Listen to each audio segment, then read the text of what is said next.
Good evening. Welcome everyone to tonight's production, James Mason, The Man That Got Away. Particularly great to see so many people who've chosen James Mason over the pubs that are now open.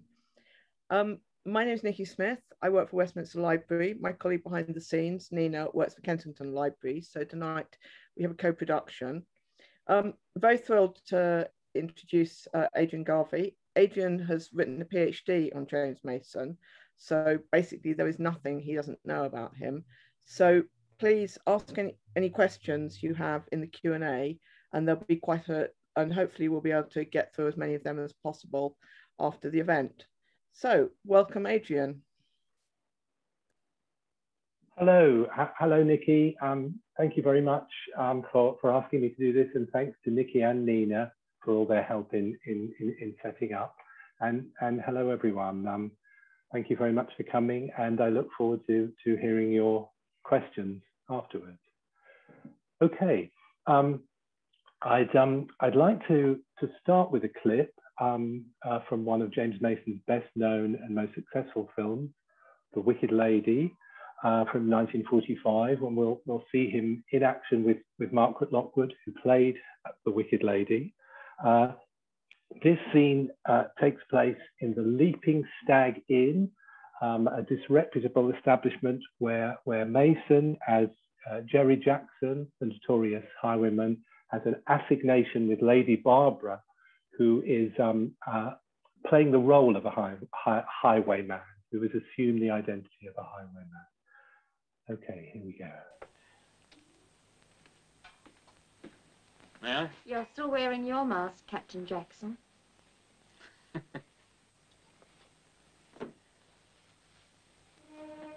At your service, madam.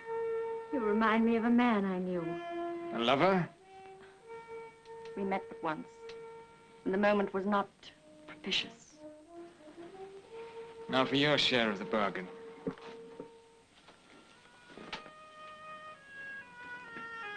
It's a damn shame to cover up so much beauty. There's more lasting beauty in my pockets. Wouldn't you rather see that? I'm more interested in you at the moment. Who are you? Does it matter what I'm called? Priscilla, Dorothy, Barbara, take your choice. Barbara, that suits you best. Married, eh? A husband ought to know his business better than to drive you to find your pleasure on the highway. Or is it money you're after? No. Although I confess there wouldn't be much pleasure without it. You're right. If I'm to dance from a rope at Tyburn in the end, I must have my pockets full of guineas meanwhile. I can teach you better ways of avoiding boredom than trotting the highways. Not so fast, Captain Jackson. I've not deceived my husband yet. And it's time you began. The careless fool deserves all he gets. One moment. What of the jewels and the money? Keep them. I can be generous if you can. I like to drive a hard bargain. So do I.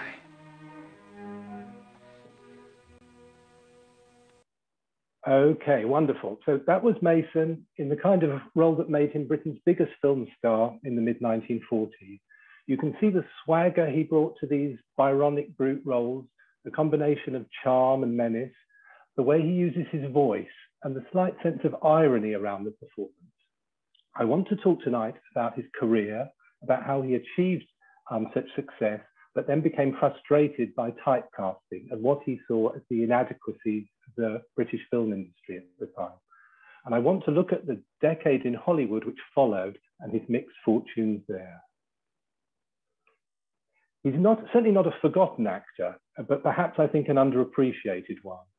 You can see some tributes here from a couple of directors who worked with him, George Cukor, who directed him in A Star Is Born, and Sidney Lumet, who directed him, I think, perhaps more than any other director, in about 6 television and film productions. And from the long-serving Observer critic, Philip French, as you see, calls him one of the 4 or 5 best film actors this country has produced. I would suggest perhaps even, I put him a bit higher than that. What I'd like to do is say a little bit about his beginnings and his early career, his achievements at Gainsborough and British stardom, to look at Odd Man Out and the idea of quality cinema, his association with film noir, and especially with the character of the homme fatale, and then his decision to move to America, the rather fraught move to America, and the time spent in Hollywood. So he was born in, sorry, I've got a screen in front of me there that I can't quite see. He was born on the 15th of May, 1909 in Huddersfield, the son of textile manufacturers, a kind of upper middle class background, we would probably describe it. He attended Marlborough College and then read originally classics and eventually architecture at Cambridge, graduating from there in 1931 with a first. And you can see him here in his rowing team at Cambridge. You can probably identify him there. He's at the back with an oar behind him, the second from the right there. One so used to Mason as a mature star. It's interesting what a sort of striking looking man he was as a young man. He became involved in theatricals at Cambridge. He'd had no early interest in acting, but he enjoyed his time acting at Cambridge and received his, or one of his first reviews for a production he did there of The White Devil, John Webster's The White Devil. W.A. Darlington and the Daily Telegraph, as you see. The actors aren't named. I cannot give the name of the actor who played this part, for the members of the Marlowe Society preserved their anonymity. And I can say that I have not for some years seen either of the great universities an actor with such a gift for sinister characterization. He spoke well too. So a very prescient early review there for Mason's work. He abandoned his plans to study architecture on leaving Cambridge. He said later that leaving as he did in the middle of the Depression, there was very little work in architecture, and having enjoyed his experience of the theatre at Cambridge, he decided to pursue an acting career. He began, as many do, with a kind of traditional route immediately after this, with a stint in regional repertory theatre, and early on had a great experience of working at the Old Vic with a very distinguished company led by Charles Lawton, but including Flora Robson, Elsa Lanchester, who you see there, Roger Livesey. It was a programme of plays, including The Importance of Being Earnest, Henry VIII, I think, and The Tempest you see here. You can see him just at the back, hopefully on the left there, in the small role of Francisco in The Tempest. But so this was a great start to his professional career, but it was not one that he really followed up on in the decade that followed. He continued a stage career throughout the 1930s, but never really established himself as a theatrical star. He achieved no great roles, wasn't involved in any particular, identified with any particular big hits. You can see him there in a play called The Road to Rome in 1937, a Punch caricature. He became a leading man, I think, rather than a theatre star. He included a season at the Gate Theatre in Dublin, the kind of experimental home of sort of European drama in Ireland, where Orson Welles, the young sort of Orson Welles had spent a season the year before him. And he made his first film, Late Extra, in 1935. As with the theatre, he spent the 30s in a sort of parallel career that didn't really distinguish itself. He was a young leading man in a number of films. He worked in what a lot of are described as quota quickies, cheaply made British films, which fulfilled a requirement to get more British films on British screens. You can see him there in The High Command, one of his better and kind of more interesting film performances. He plays a sort of caddish officer here, in an Empire outpost who has an affair with one of his colleagues' wives. And he talks about his Ronald Colman moustache at this stage. He has a kind of sinister edge that works well in this film, but he was quite a bland leading man, I have to say. He also appeared in a number of live plays. The BBC began in 1937 and produced some live dramas. He was actually working on one of these in September 1939 was when war was declared, a Somerset Maugham play. The actors were paid off and sent home, and the BBC closed down. Also in 1939, he made a very interesting film, I Met a Murderer, a film he made with Pamela Collino, a young actor who he'd met and started collaborating with and would marry in 1941. This was written by her, and they produced this together as an independent production, very enterprisingly, using old cheap bits of film stock, filming almost entirely on location.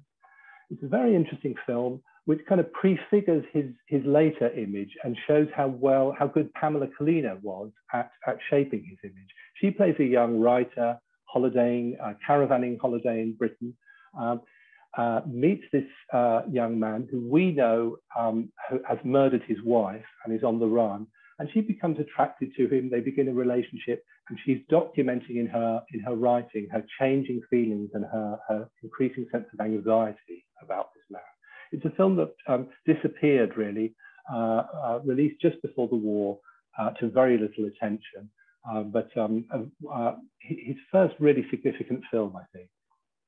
Also in 1939, he applied for, but was refused, conscientious objector status in the war. He's often been described as having been a conscientious objector. That's not strictly true, because he was rejected. He was assigned instead a non-combatant role, which he wished not to do. He was registering because of pacifist beliefs, and he felt that a non-combatant role would have still been supporting the war effort.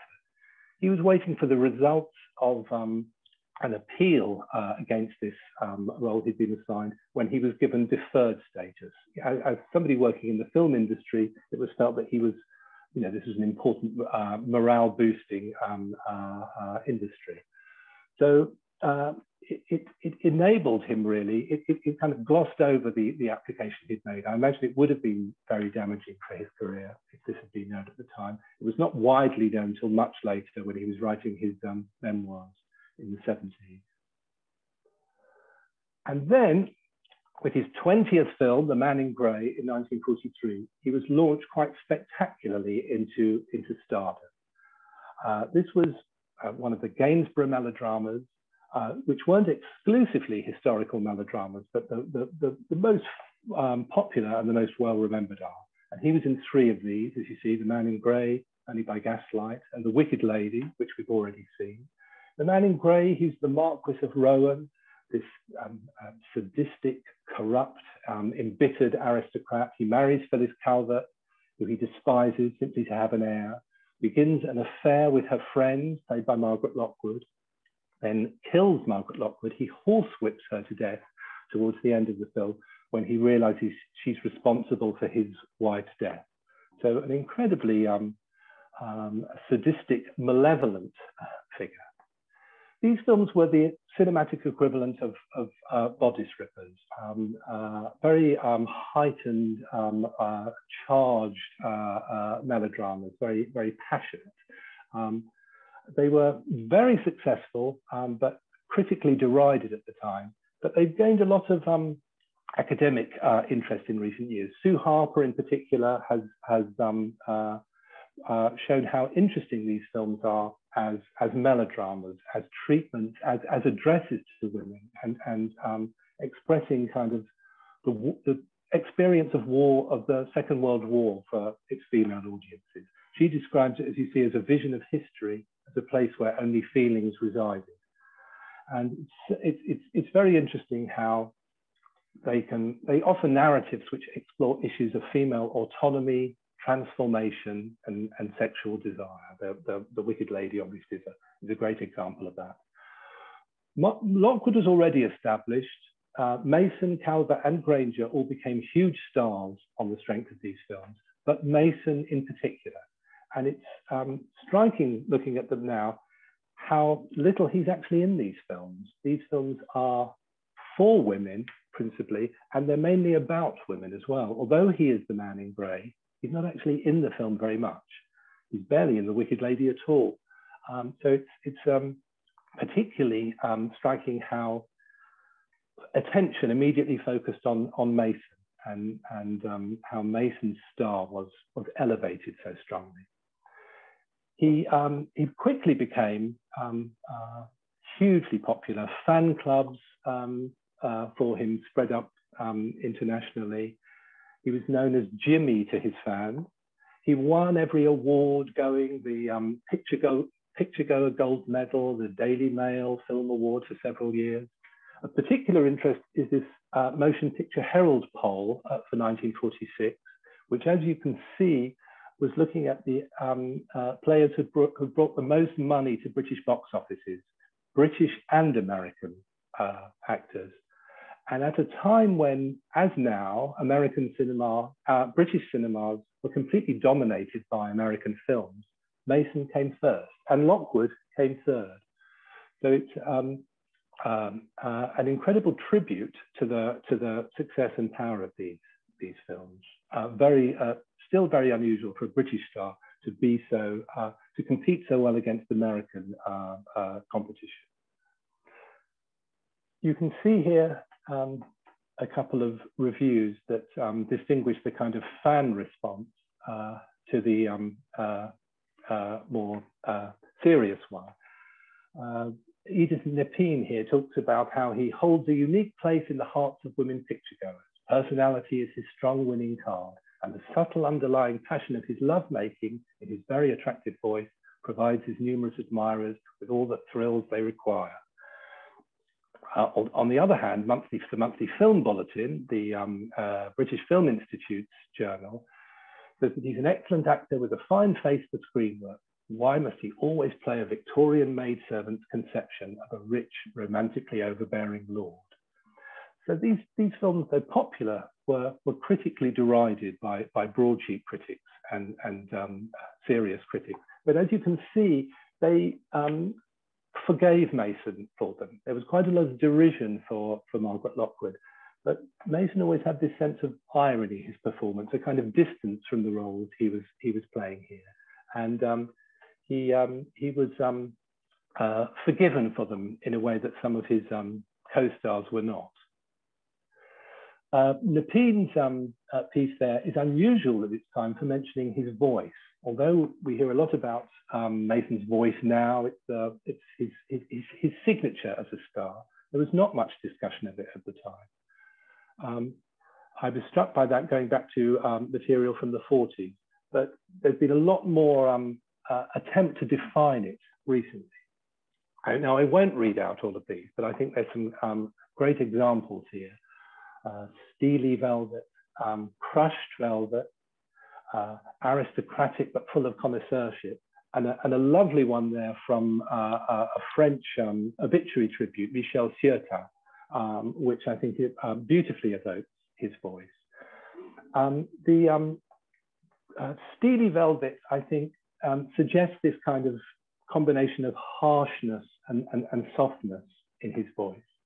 And Peter Evans, who made that comparison, also talks about the blend of Yorkshire and Cambridge, which I think is very interesting in Mason's delivery. He has a very cultured voice, but there are Yorkshire vowels which harshen it, even when he's playing an aristocratic role, like as he did in The Man in Grey. So there are these sort of contradictory elements in his vocal delivery that I think are very important. And it became even more rich as his career advanced, and he was in Hollywood. American inflections came to come into it too, so it became even more distinctive.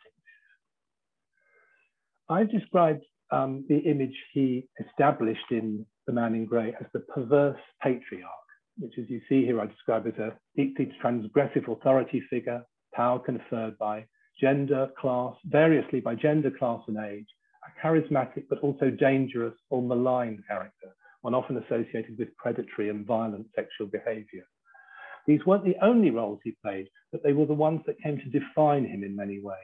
And although his roles varied considerably over the years, he returned to this role. One can see it in Bigger Than Life in Hollywood in the 50s, in Lolita, much later in his career in a film like Mandingo, And one of the last pieces of work he did, the television adaptation of Dr. Fisher of Geneva, the perverse patriarch is re-emerging. There's definitely a kind of sadomasochistic element to these films. Sadian fascination, as Evans puts it.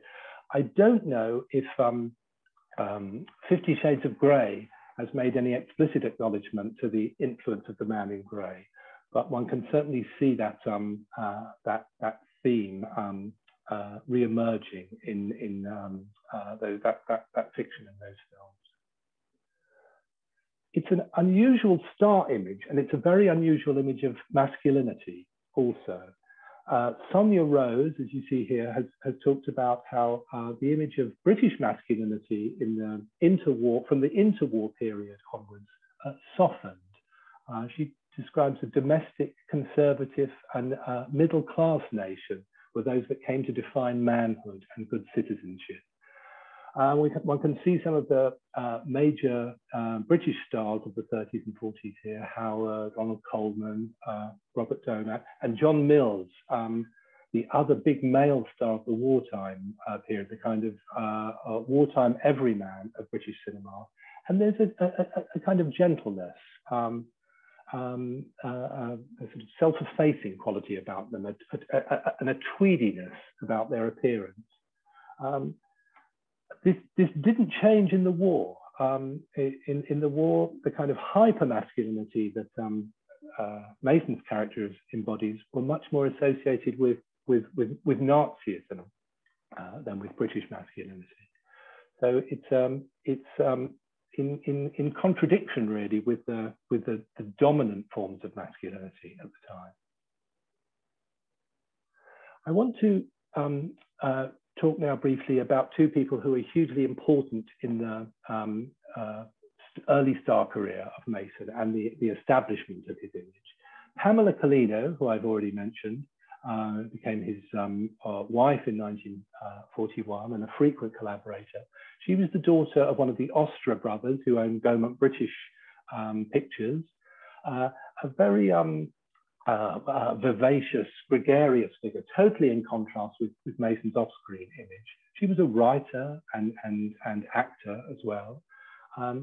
She very much encouraged his career, but she was also a very important architect of his screen image in writing I Met a Murderer and The Upturned Glass, another film that they made together, but also for uncredited work she did on some of his other films, like The Seventh Veil and The Reckless Moment. She really understood Mason's screen image and really shaped it in the 30s and 40s. Albert Parker here, or Al Parker, is a very interesting figure in this period. Originally a director in Hollywood in the 20s, very successful, directed Douglas Fairbanks in The Black Pirate. As his career declined in the sound era, he moved to Britain and was directing quota quickies here. He directed Mason's first film, Late Extra, and a few others, and then switched into becoming an actor's agent, and was the most powerful agent in Britain in the 40s and 50s. In addition to Mason, he was the agent of Trevor Howard, Richard Attenborough, and many other leading actors. And he was very dedicated to Mason's career. Mason gave him a lot of credit subsequently. He continued to represent his British work for the rest of his life. And initially pushing him as the British Cary Grant, or British Cary Grant, of course, was British himself. But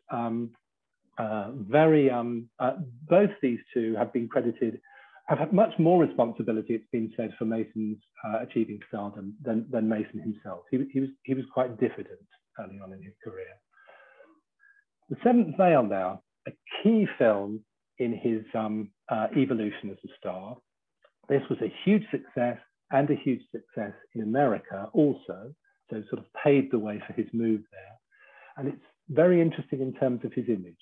it continues the kind of sadomasochistic theme, if you like. The young piano prodigy, Francesca, played by Anne Todd, and her guardian, Nicholas, who also trains her and coaches her. He's this, again, a kind of brooding, ruthless, angry figure. But there's a kind of softening of that character. He's not the hyper-masculine character of the Gainsborough melodramas. He's more vulnerable in the way of the traditional kind of Gothic romance, like Jane Eyre or Rebecca. He's a sort of wounded figure who, and it's part of the role of the heroine to understand him and heal him. So he's more romantic in this film, and shares a fade out. They become a couple at the end. His cartoon, Mason's own cartoon of the film, you can see here. He was a great, an avid sketcher, and many of his cartoons of himself and his co-stars in life appear in his work. This captures the mood, perhaps just before the famous scene, which became the signature scene of Mason's career, where he brings his cane down on Anton's hands as she's playing the piano. He's just learned that she's about to leave him, that she's become involved with somebody. So we'll look at a few, not that scene, but we'll look at a few moments of that scene where Francesca and Nicholas first meet. Now my father was dead too. They told me I must go and live with my Uncle Nicholas. Uncle Nicholas wasn't really my uncle at all. I believe he was my father's second cousin, but he was rich and he was the only relative I had in the world. All right, let's have a look at you. Francesca, isn't it? Yes, Uncle Nicholas. Don't call me uncle. I'm not your uncle. If you must call me anything, call me Nicholas. Yes, Nicholas. Turn round. Right round. Take your hat off. Yes, you're Florence's child, all right. Same straight back, same long legs, same nose. I suppose you've got the same sanctimonious disposition. Well, are you sanctimonious? I don't know what the word means. Let's hope you never will. Come here. Now listen to me. Listen carefully. This is a bachelor establishment. Do you know what that word means? Yes, it means that you're not married. It means that I don't like women about the place. When I came to live in this house, I promised myself that no woman should ever enter it. So far, none ever has. You're the first. I see. What do you see? I'm to do my best not to intrude on your privacy more than I can possibly help. Ring the bell. Please. Yes, Uncle. Yes, Nicholas.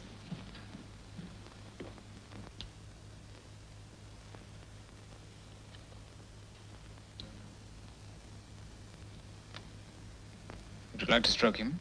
No. Why not? I hate cats. They frighten me. Oh, well, you'll soon get used to them in this house. Okay. British cinema in the 1940s was thought to be transforming, seemed to be transforming, partly as a result of the films made as part of the war effort. It was seen to be growing up, producing mature cinema that ranked with the best of Hollywood, or even surpassed it. Critics' reception of these films, it's been termed quality cinema. British Brief Encounter, as you see here, is probably now the most the best known example. But there were arguments that there was a realism, a restraint, and a tastefulness about British cinema that emerged in this period. Mason's films up to this point had almost entirely been not been part of quality cinema. They'd been a much more disreputable part of British cinema in this period. Brief Encounter actually came out almost exactly the same time as The Wicked Lady. Some reviews some columns were reviewing them at the same time, and they're obviously entirely contrasted as examples of British cinema. Brief Encounter is about a married woman hesitant about starting an affair. The Wicked Lady about a married woman who decides to become a highwayman. Mason had come close to appearing in some of these films, In Which We Serve, a film that's kind of one of the initial films to achieve this kind of acclaim.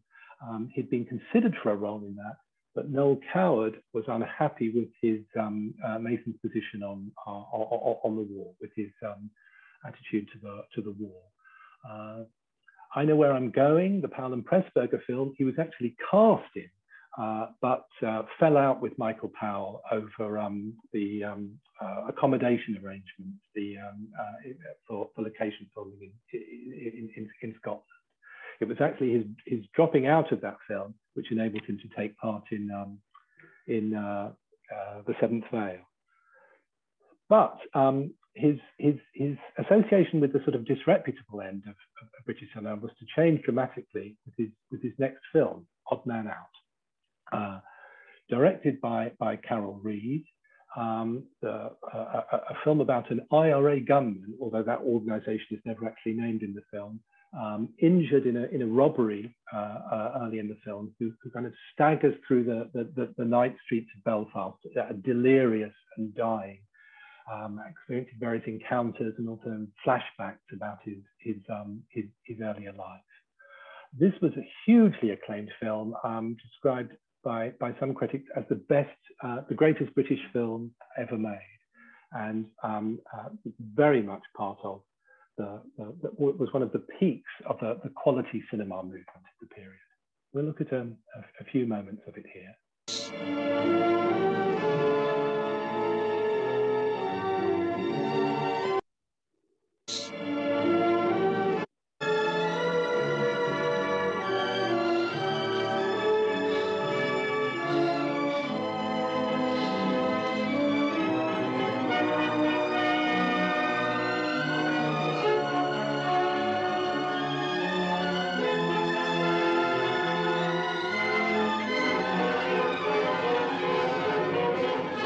Johnny. Kathleen. Is it really you? Come to me and see. I can't. If you are real, stretch out your hand to mine.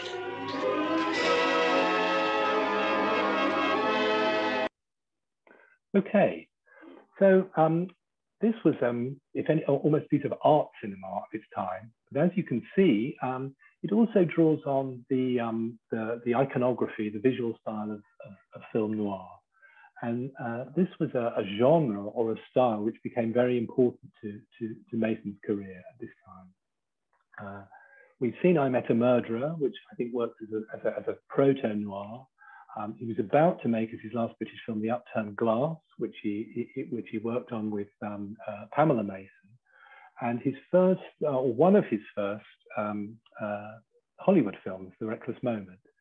And he was very suited to the film noir environment. He had the face, the cheekbones, the kind of haunted, dangerous air. Lovely quote from C.A. Lejeune there on him in the Upturned Glass. And he became, in some of these films, not in Odd Man Out, I would say, a great example of the homme fatale. The femme fatale of film noir is very well known, the sort of dangerous siren who lures the hero into danger. The homme fatale has a similar function. Probably the best known example is Harry Lime, also well as Harry Lime in The Third Man. But Mason in Reckless Moment, Upturned Glass, I Met a Murderer, really fulfills this role, and he's perfectly cast in this kind of charismatic but dangerous role, and clearly knew it. You know, but some of these films he shaped himself, cast him in this role very effectively.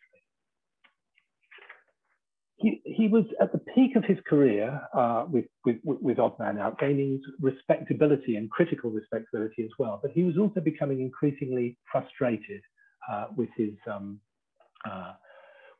the roles he was being given, and with British industry himself. And he was outspoken, incredibly outspoken and critical of the position he found himself in.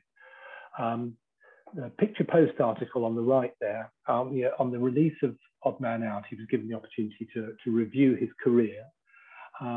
Something most actors would embrace as a wonderful piece of publicity. He chose to be very negative about most of the films he'd made prior to Odd Man Out. He liked Odd Man Out. He called he said They Were Sisters got progressively worse in the course of its making. Fanny by Gaslight, I can't say that I liked the finished product very much. He said The Wicked Lady was an excellent story which contrived to appear extremely vulgar on the screen. It's quite phenomenal, the extent of his dismissal of these works. Particularly controversial was the piece in the middle here called Glamour, in which he's using the term ironically to talk about how unglamorous the British film industry is.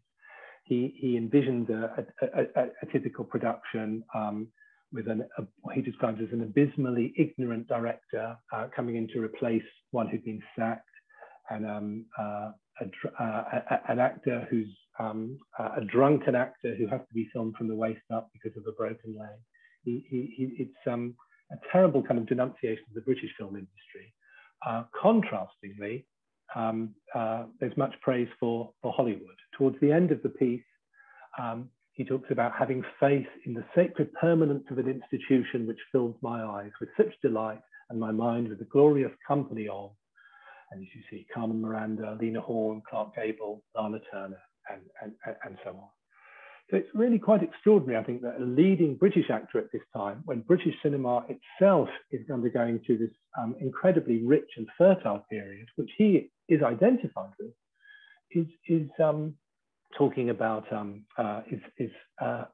envisioning this sort of heaven of Hollywood, of popular cinema, popular genre cinema, musicals, jazz. It was clearly him holding out his hands to Hollywood, really.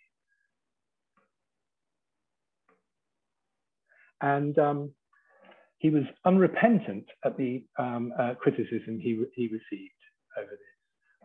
Piece there on the left, I'm sick of films. He says, when I see a film of my own on the screen, I'm pleased when I see myself, but bored with the rest of it. You see on the right there a protest letter from Denham Studios. The studio unions were attempting to get him banned from British studios. The British Producers Association condemned him. He was really kind of blowing up his British career at this time, and unrepentant about it, I think. Hollywood had already shown some interest. There were some very positive American reviews of some of his films. You see that Time magazine talks about him swaggering through the title role of The Man in Grey, sneering like Gordon, barking like Gable, frowning like Laurence Olivier on a stormy night.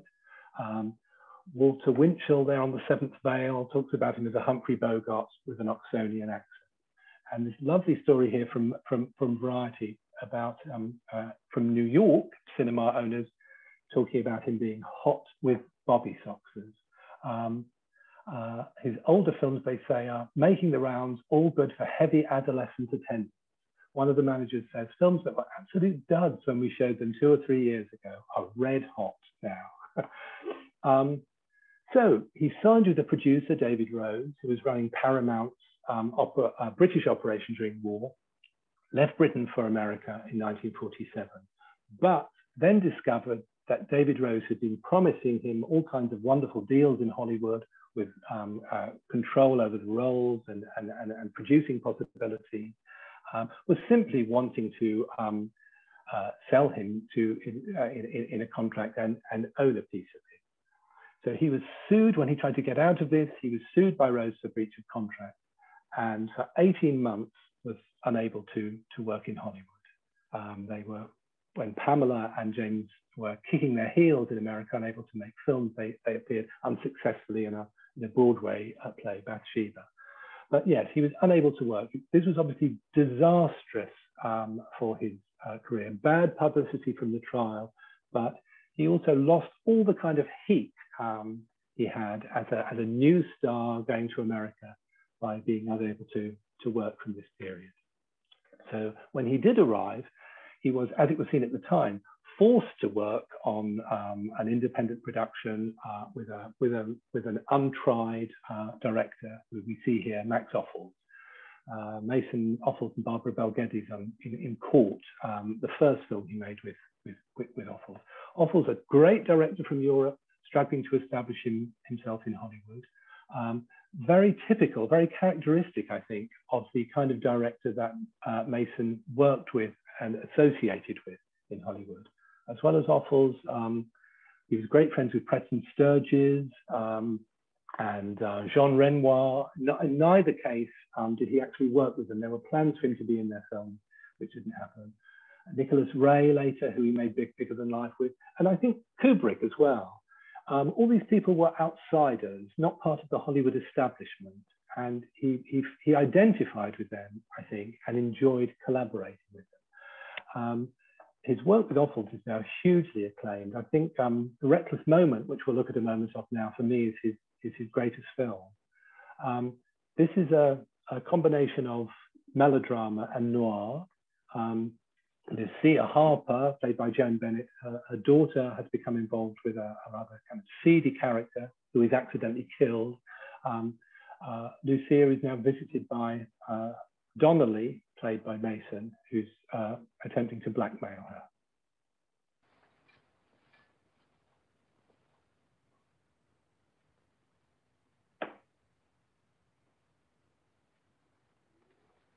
Yes? I'm waiting for Mrs. Harper. I'm Mrs. Harper.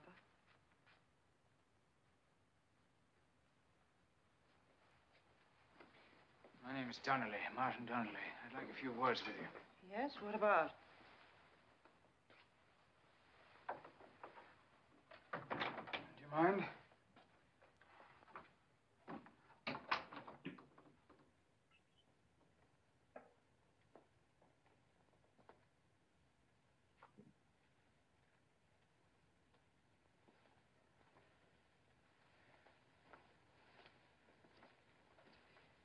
You'll be wanting these, Mrs. Harper. What are they? Writings. I don't know what you're talking about.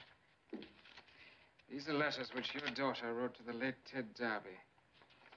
The price is $5,000 cash.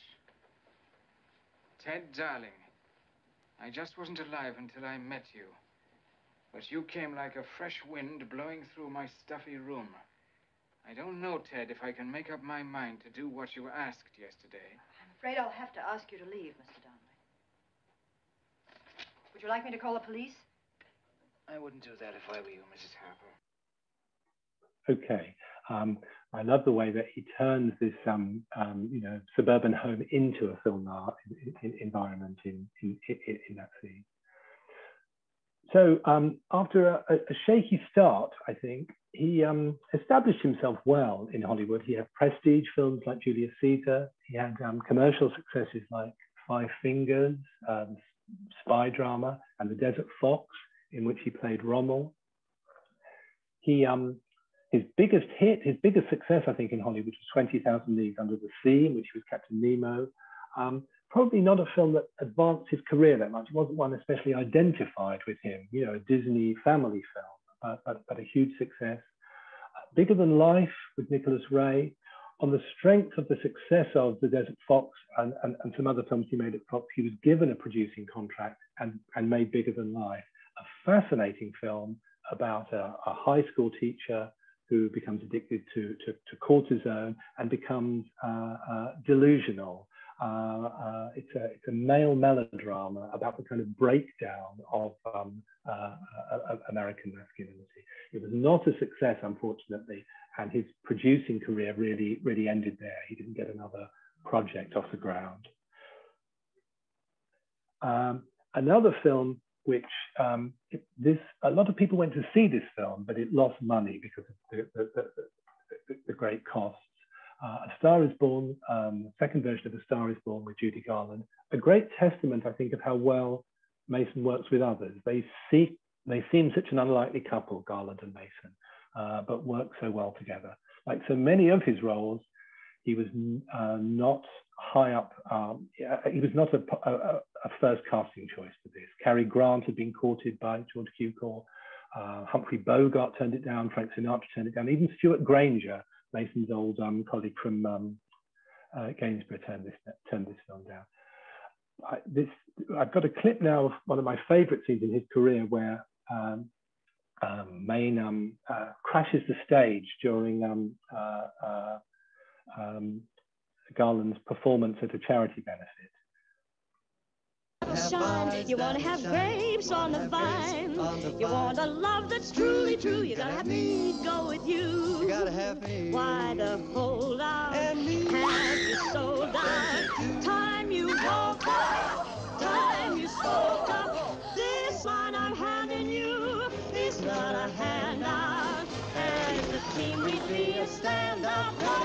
You want to live high on a dime. You want to have two hearts in rhyme. Gotta have me. Go with you. But don't forget about baby. You gotta have me. Gotta have me. You gotta have me. All the time. Ba ba ba ba ba ba ba ba ba ba ba ba ba ba ba ba.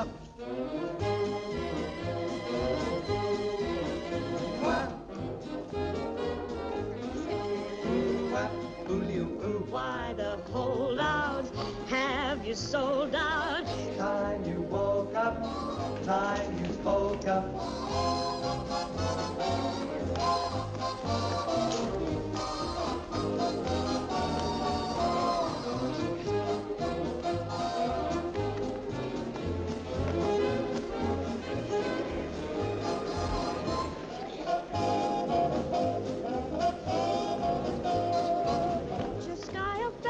You gotta have me go with you. Why the holdout have you sold out? Time you woke up, time you spoke up. This line I'm handing you is not a handout. As a team we'd be a standout. Okay, I think in rehearsals there were some problems with the playing of that clip. I hope you were seeing it all right, but I'll cut it short. It's a wonderful scene, and like I say, one of my favourites in his career. Yes, sadly, yes, a film with a bad reputation in Hollywood at the time because of the delays in filming and overspending, but certainly one of his greatest performances. So by the end of the 50s, as he had become working in Britain, Mason was disillusioned with Hollywood and writing and talking about his dissatisfactions. Hollywood itself was changing. It was the studio system was declining. Contract stars were being let go. The fabric of the industry was really unraveling at this time. And Mason was also beginning to move into character roles. He had one more great success at the end of the 50s, one of the most popular films of 1959, but it's in a great film, but it's not a starring role. 1,000, thank you. 1,000 at 1,000, say 1,100. Can I hear 1,100? Selling at 1,000. The three of you together. Now that's a picture only Charles Adams could draw. Good evening, Mr. Kaplan. Before we start calling each other names, perhaps you'd better tell me yours. I haven't had the pleasure. You disappoint me, sir. I was just going to say that to her. I've always understood you were a pretty shrewd fellow at your job. What possessed you to come blundering in here like this? Could it be an overpowering interest in art? Yes, the art of survival. Well, have you poured any good drunks lately? $100. He followed me here from the hotel. He was in your room? Sure, isn't everybody? 150, thank you. Now say the 2. Do I hear 2? 200, thank you. Now the 3, do I hear 3? 300, anyone? 300, thank you. Now the 4, do I hear 4? 400, anyone? 400 is bid. Say the 5. I have 400, I have 400. I didn't realize you were an art collector. I thought you just collected corpses. Do I hear 5? 500. 500, thank you. I'll bet you pay plenty for this little piece of sculpture. Now the 7. 700. She's worth every dollar of it. Take it from me. Now, she puts her heart into her work. In fact, her whole body. Sold then to Mr. Van Dam at 700. Number 106 for your pleasure is the... Oh, Mr. Van Dam. Has anyone ever told you that you overplay your various roles rather severely, Mr. Kaplan? First, you're the outraged Madison Avenue man who claims he's been mistaken for someone else. Then you play the fugitive from justice, supposedly trying to clear his name of a crime he knows he didn't commit. Now you play the peevish lover, stung by jealousy and betrayal. Seems to me you fellows could stand a little less training from the FBI and a little more from the actor's studio. Apparently, the only performance that'll satisfy you is when I play dead. In your very next role, you'll be quite convincing, I assure you. $25. So, yes, I mean, a great role and superbly played here, but it is, of course, a supporting role. The man who is going to be the next Cary Grant is supporting Cary Grant here. And Grant, who was a few years older than Mason, is playing a younger man, I think. So it's a sign that you know, a mainstream star career, leading man career, was lost to Mason. He continued making many interesting films in this period. Lolita, 1962, I think, is probably his last starring role, the end of his star career. But not the end of his career. He moved into a very interesting third stage. He would ultimately regret having, he thought moving to Hollywood was a mistake. He thought he'd failed there and regretted it.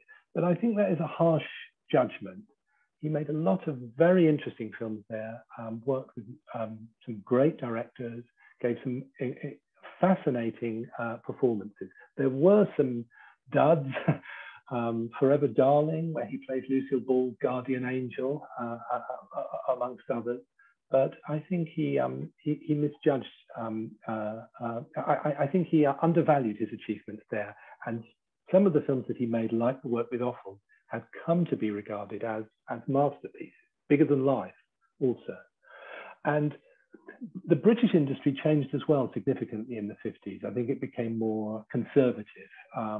So had he stayed, he may not have had the opportunities that he had had in the 40s. As I said, I'm going to conclude now. As I said, his career was far from over. He had a long career as a character actor, which I think has also been undervalued. You sometimes read that he just took any job or was working for money. He gave a number of wonderful performances later in his career, and I think arguably was much happier, was enjoying his work more at this time. I pulled a few out here that he was acclaimed for. He got Oscar nominations for supporting roles in Georgie Girl and The Verdict. The Pumpkin Eater, he's absolutely wonderful and is this seedy friend of Peter Finch. His last film, The Shooting Party, I think he gives a marvelous performance, and his scene that you see here with John Gielgud is just a masterpiece of comic acting and comic interplay between the two of them. He said to be a successful film star, as opposed to being a successful film actor, you should settle for an image and polish it forever. I somehow could never quite bring myself to do that. And I think his exploration of that image, his rejection of an image, was a brave thing to do, and he achieved that very successfully. Very few stars with long careers shift their image so significantly or play such a diverse range of roles as Mason managed to do. Sarah Thomas describes him here as a complex figure who skillfully negotiated many boundaries, not just geographical, but economic and textual ones. Career full of nuanced, memorable performances, but he also fought against what he considered unfair systems. And I think that's a lovely judgment on Mason to end on. Thank you. Wow, thank you. That was amazing. I think we could all listen to you talking about James Mason for a lot longer. But time for questions. Clearly we are going to overrun, as we pretty well always do. If anyone does have to leave, this is being recorded, and you will all get a link later tonight or early tomorrow morning. I also noticed that Adrian quickly flashed past. He did have quite a lot of references for key reading. Don't bother trying to take this down. Again, we'll send that out to you, so you'll all get that. Just before I get into questions, just to say this is part of a series of online events we do at this time. Just to highlight a couple that we've got next week. On Tuesday the 25th, we have Olga Kukovic, who's a ace tour guide who's currently in Rome, and she's doing a talk called A Day in Rome. And having attended some of her talks before, they are amazing. I mean, I'm guessing most of us are not going to be able to get a holiday abroad this year. It won't be a complete compensation, but it will make you feel that you've had a little break. And then next Wednesday, we have something a bit different. We have, we've been doing a lot of series of old dead film stars. Next week, we have an interview with the director Mike Leigh on Tuesday the 26th. And also following that, on Friday the 4th of June, we do have a dead film star. We have Lise Lankman, who has in fact collaborated with Adrian on a book on stars. And she's talking about pre-code actresses, especially Norma Shearer. So you'll be all sent links to how to book for any of those. Don't rush away and do that now. Okay, questions. We have lots of questions. I'm sure they're still coming in. So, okay, Pamela Jean asked something. It's something that interests me. I think a lot of people are interested in this. Do you think being a conscientious objector did hurt his popularity? Was it known? Because I know with, say, Loeb going to affect his career. Was this known? No, it wasn't known. No, so I don't think it did. It was. I think it was because it was rejected. I think it was not really public knowledge for many years. I read a rumor in a book written by a director published by a director in the late 40s. He talks about a rumor about him being a conscientious objector, which is a sort of isolated example of awareness of that. There's a profile, Kenneth Tynan did a profile of him in the 50s where he talked about Mason being excused, being not in the services because of a stomach complaint. No one really knew about this until I think in sort of preliminary interviews and discussions when he wrote his memoirs in the late 70s, early 80s. That was when it first came out. So no, it wasn't. I'm sure it would have damaged his career. It wouldn't have damaged it as much as it would have a star like John Mills. But yes, I'm sure it would have been very damaging for his career had it been known. What's your feeling about it? Because didn't he fall out with his family over it? He did. You know, I think his brothers. He had two brothers. His brothers were in the services. I think they were estranged already because of his relationship with Pamela, with a married. She was married to someone else when they first got together. I think they disapproved of that.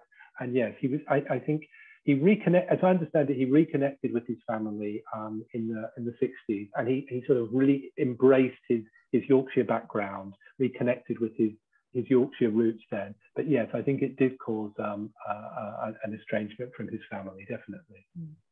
Yeah, on his Yorkshire roots, I think, is it The Seventh Veil that's got the extra, that's a documentary he made in the 70s about Huddersfield? It's really quite fascinating.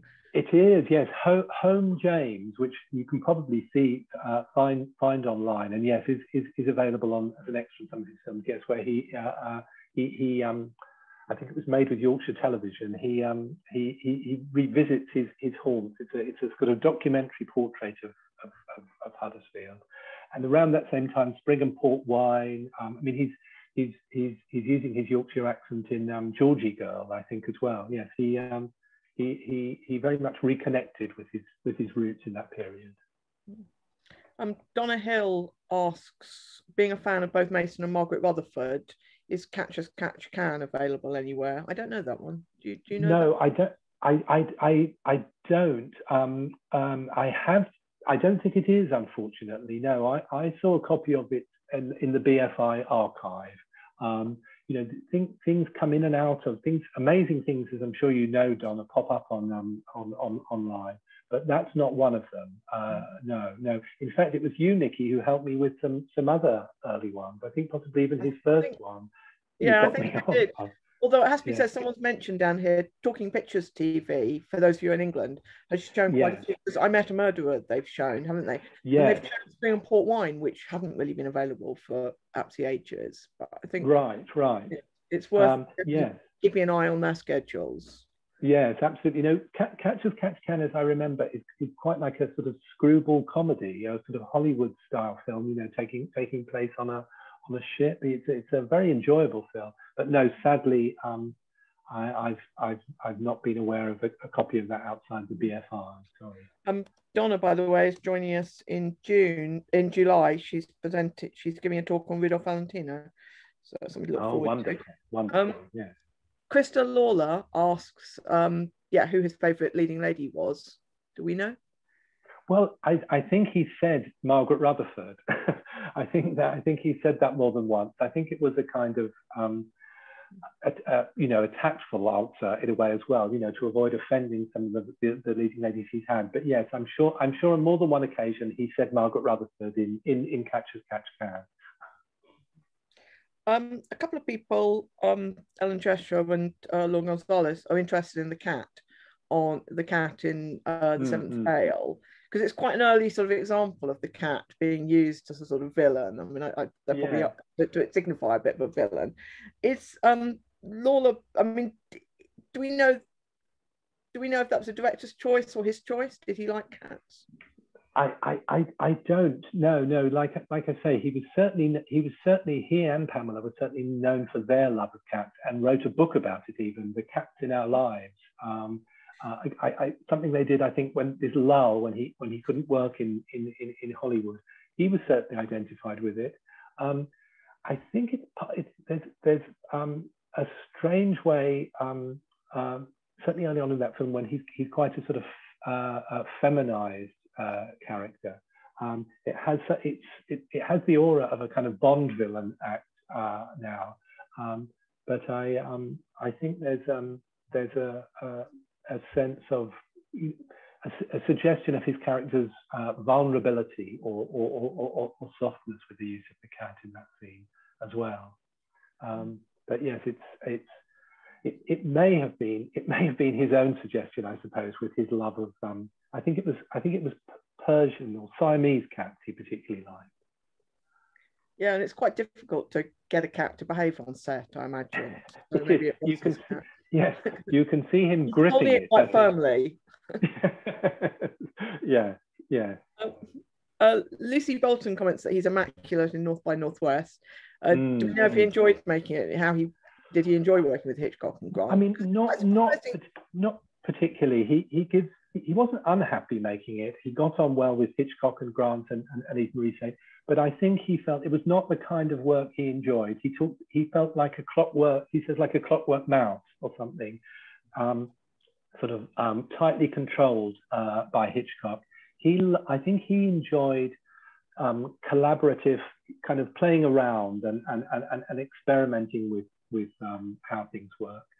The writer Arthur Lawrence talks about him on the set of Court, a dance scene where he had to do sort of very complicated and awkward moves to make it look natural, and how much fun he was and how he was entertaining everyone. He was wearing body padding because of his kind of very slight figure, as you see on the image here, and he was sort of showing that off to everyone and making fun of himself.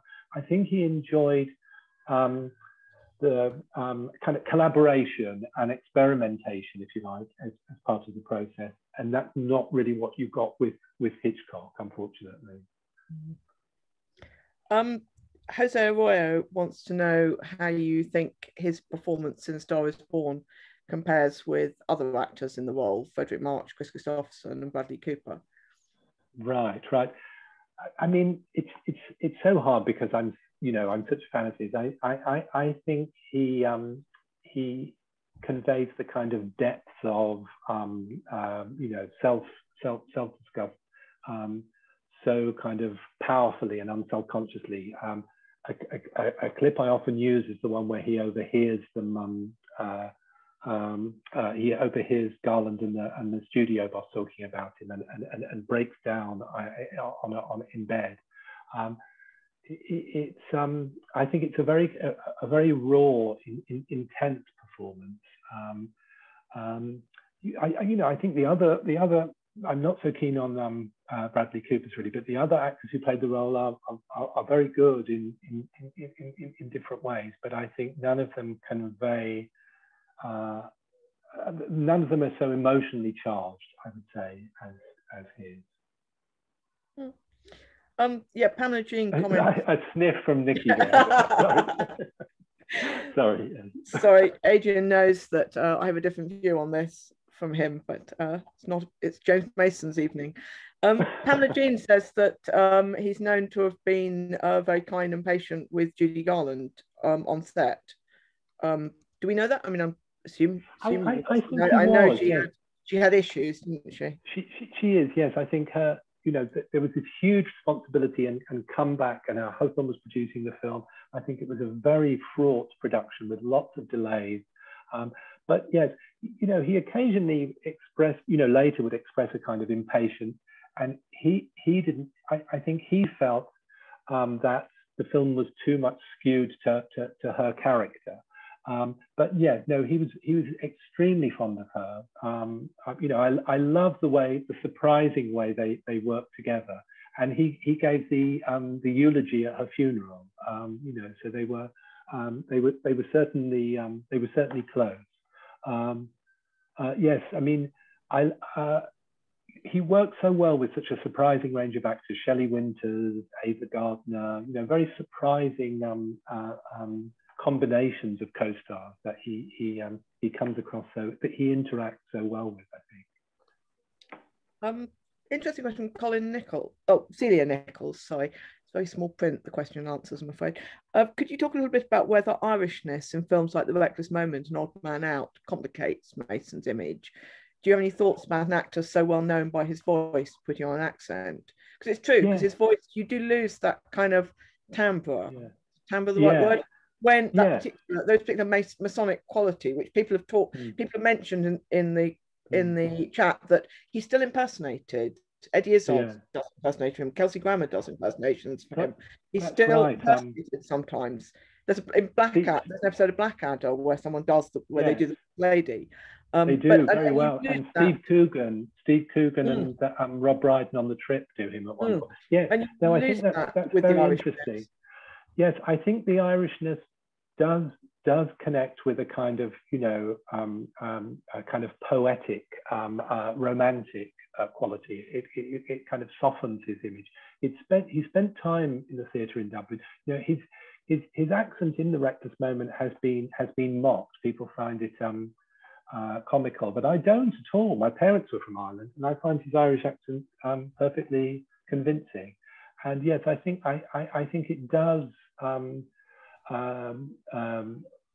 soften his characterization.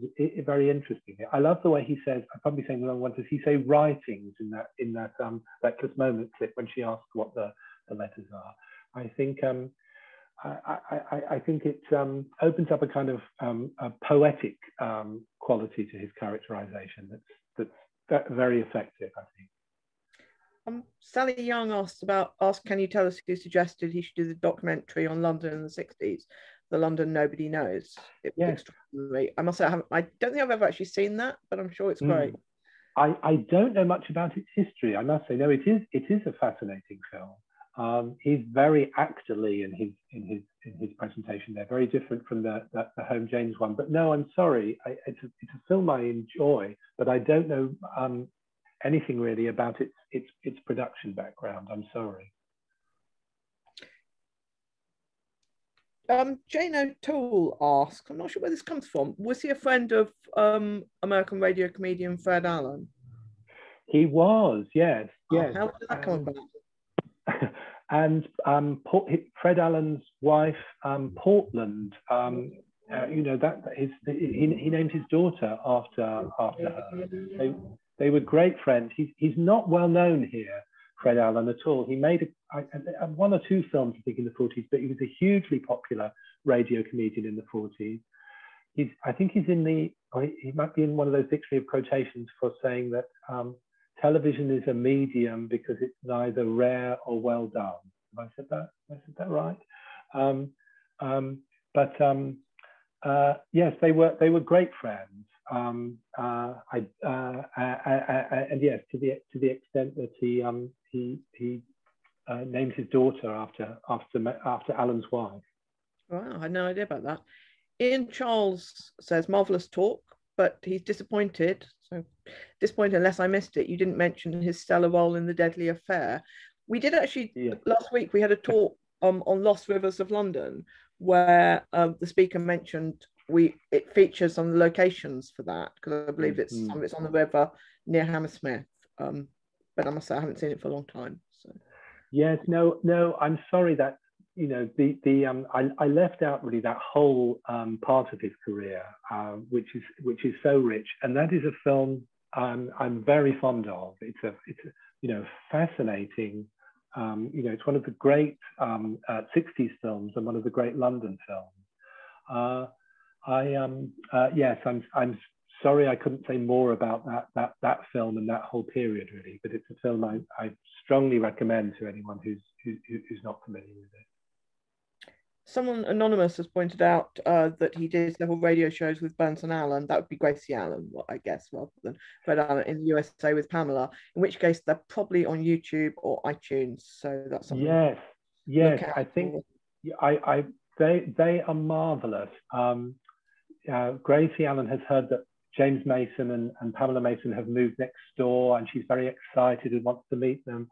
And she says something like, you know, you can hear Pamela's screams carrying across the night air, you know, when as he whips her, you know, this association kind of brutalizing. No, they are very funny, and yes, I think you can listen to them online. I think often those sort of shows are much funnier when it's a serious person being the guest and comic, because the serious people often then just go loose and, you know, have fun.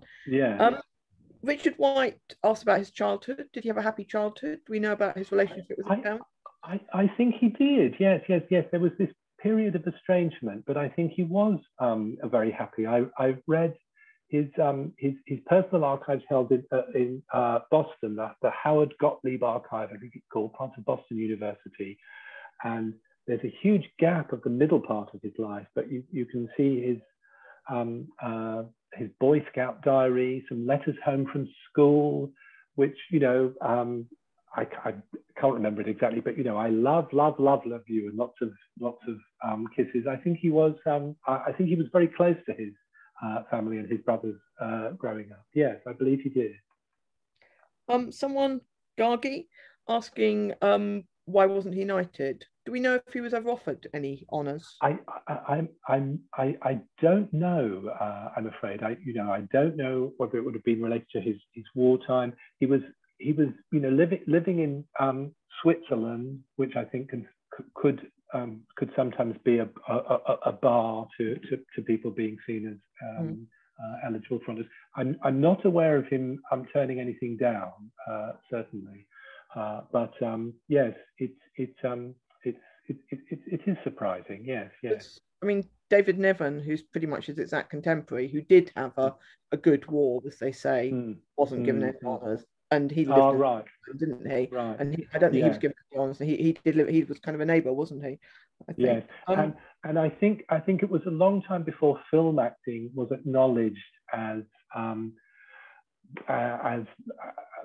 important enough or respectable enough. You know, theatrical nights got their awards much earlier, I think, than those who just worked in cinema. It's not the case now, but it was seen as a lesser form, a lesser cultural form, definitely. Fiona Jennifer asks what made him take on the role of Humbert in Lolita, which is surely quite a problematic role. Is that another one that had been passed around a bit? Absolutely, yes. Virtually all his great roles he got because other people had turned them down. David Niven, Noel Coward, Laurence Olivier. Nobody wanted to touch this. And obviously it's a very, you know, problematic film, a problematic theme, but he is perfect for the role. You know, this kind of sinister, you know, sexually kind of predatory, and very cultured as well. I think someone in one of the reviews said he's an actor who you can believe in as an academic, as a university professor as well. But no, I think he got on very well with Kubrick. You know, collaborated very effectively with him. I think he was troubled by Peter Sellers' kind of improvisational nature threw him a bit. But yes, it's a perfect role for him, I think, really, and he does it wonderfully. Alice O'Neill has pointed out that Chaplin lived in Switzerland and was knighted, so that can't have been the sole reason. That's very true, but, yeah. But yes, as it's also pointed out, him slagging off the British film industry in the 40s probably didn't help, did it? I think. No. No, that's quite true. Lots of people are asking, so I'm going to finish up with this. I'm just going to finish up by saying, basically, lots of people are asking what first got you interested in Mason. What was the first film that really appealed to you? That's a good.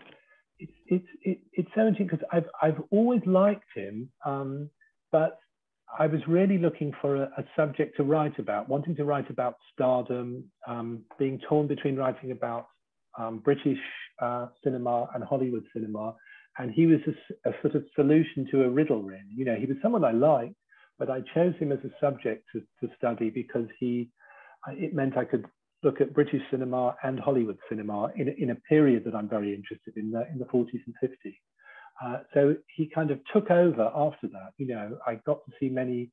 I knew, you know, his major films, but I got to see many films that I had no knowledge of. So he's someone I've always admired, whose, you know, work has really grown on me. You know, the more I've seen, the more you know, impressed I've become by the work he's done. I think a lot of people here are going to be rushing away to Amazon Prime and whatever to see what's available. Yes, please do. Clips here. Okay, I'm going to finish here. We're going to send out. We will in about later tonight or possibly tomorrow morning. We'll send you out the link to this and also Adrian's reading list. So we'll expect you to have done that before you book another event. There is a feedback form. We do really appreciate you filling in these, partly because we can pass them on to the speakers, because the speaker doesn't see you out there in the dark. He knows you're there, but he doesn't see you clapping or anything. So it's really nice to be able to pass on comments. And we do take on board comments that people make. We have changed things we've done because of comments. So anyway, thank you so much, Adrian. That's been absolutely brilliant talk. Thank you very much. And thank you everyone for being here and for your questions. Thank you.